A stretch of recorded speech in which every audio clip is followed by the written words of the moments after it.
In this video, I'm going to be unboxing the Logitech Z333 2.1 speakers and give my first impression on it, coming right up.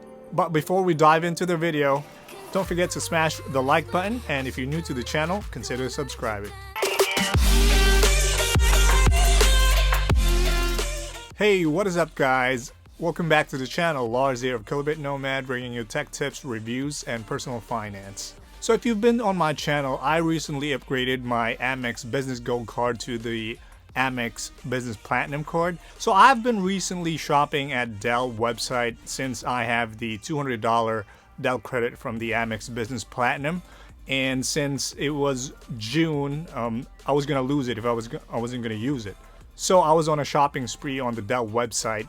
And one of the tech I bought is the Logitech Z333 2.1 speakers. So let's check it out.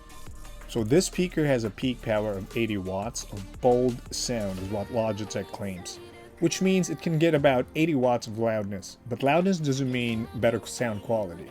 The speaker works great with a computer running on any major operating system, which mainly is Windows, Mac, Chromebooks. It also works great on smartphones, tablets, TVs, MP3 players, DVDs, and other game consoles such as PlayStation 3, Xbox 360.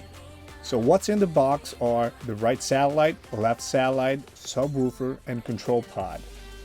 The front-facing subwoofer produces rich bass, adding another dimension to your videos, games, and music. Overall, this speaker packs up a punch, especially when you're coming from a laptop speaker or a $20 computer speaker. And for its price range, I'm not surprised that this is very popular among computer gamers.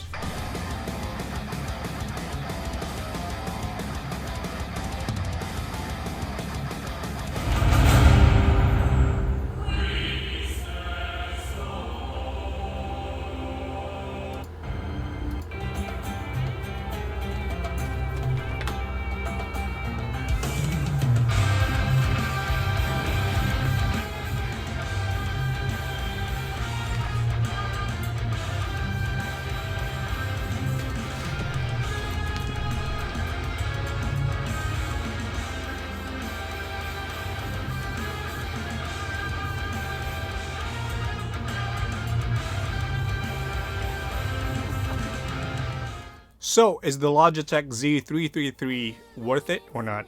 Well, yes and no. If you're coming from a $20 speakers or an internal speakers from your MacBook or your laptop, then definitely it's worth it, for the price of course. But if you're like me, coming from a decent quality speakers like my creative one, you will notice right off the bat that these speakers lack the highs and the trebles. And from my research, which leads us to the second issue, is that the tweeters on this is fake. It's non-functional. It's just a decoration basically. So it's not connected to anything. That's the reason why you will hear the lack of treble or the lack of highs in this. I'm not going to make a detailed comparison of the sound between my old speakers and this because you're not going to get the full sound of it anyways. Because you'll be hearing from the from my recording, which is through my mic, and then the compression, my editing, and then upload it to YouTube. So you're not really going to get the full quality of each of the speakers anyways. But if you can go research on that, if you have a decent speaker already, I don't think this is a good upgrade. If you're coming from a $20 speaker, then yes, this is a good upgrade for the price. Don't get me wrong, for this price range, this is decent. You'll get a loud sound with some bass punch to it. But again, there's no highs.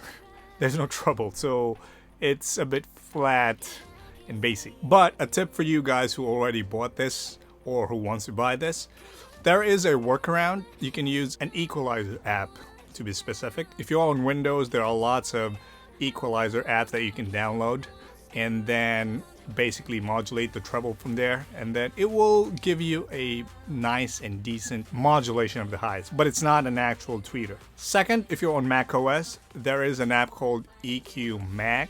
It's a free app. I'll show the link down in the description below. So what it does is it's going to accept all of your output from your Mac OS, and then from there will be an equalizer where you can set it like, think of it as like an iTunes equalizer, but for the desktop. Alright, so a good tip if you're using a Mac OS, you can download the EQ Mac app. It's at eqmac.app. So what this does is, since the Logitech Z333 lacks the treble, or it doesn't have any tweeters at all, so the highs is really bad. I'm going to give you a comparison to this. Here's the equalizer after you've installed it, and make sure that your output is on the right place, otherwise it's not going to work. So right now it's currently turned off. It's not using the equalizer, so I'm just going to give you a comparison. So this is how it sounds. I'm not sure if you can hear this, but hopefully. I'm going to turn this on, the equalizer. Currently I've set this to like high treble and a little bit of bass, but let's see. This is with the equalizer that I've set. You can copy this one, but this is how it sounds. I'm turning it back off.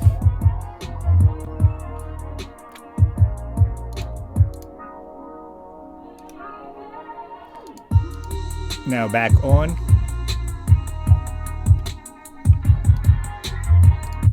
So that's it for this video. Let me know down in the comments down below of what your experience is, if you have this speakers already, and what you have done so far, especially as workaround. Don't forget to smash the like button and consider subscribing if you haven't yet. I'm Lars of Kilobit Nomad. See you in the next video.